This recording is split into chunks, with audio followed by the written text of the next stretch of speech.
Hello, my name is Tom Strobar. I've been a shareholder since it was Dayton Hudson Stores. And outside, I received a flyer from one of the protest groups about the $150,000 contribution to a gentleman who ran for governor whose apparent biggest sin was he was for traditional marriage. No other sins seem to have been mentioned about this, which Mr. Steinhoff later apologized for, if I understand that correctly. And go on to suggest that any future political contributions would have to be run by something akin to marriage police. In other words, that our corporate policy will now be trumped by the candidate's stance on marriage, which is bizarre in its own way, but it certainly seems that was the message given by this. And maybe we didn't learn our lesson, or maybe we learned a little bit too much. But I also recently heard, now this, for those who don't know, this is Gay Pride Month. And Target, in response to that, is selling T-shirts, Gay Pride T-shirts.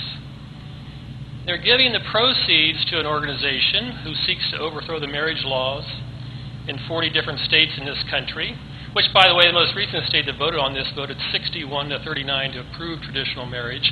It's not in Minnesota, but Target doesn't do business just in Minnesota.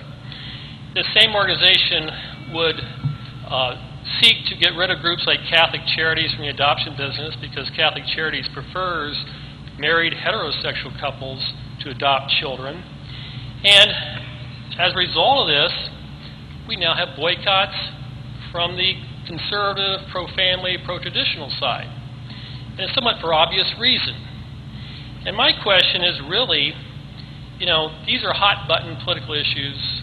These are culture wars that are out there.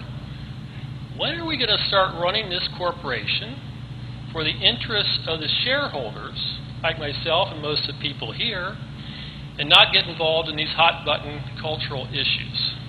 Thank you. Kathy, you want to? Certainly.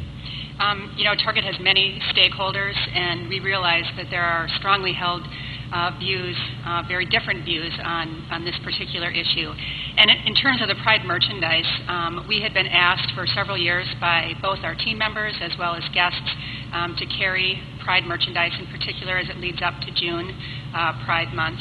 And so this year we decided to carry a limited assortment. We have 10 T-shirts that we're carrying online only for a limited time frame to address that request.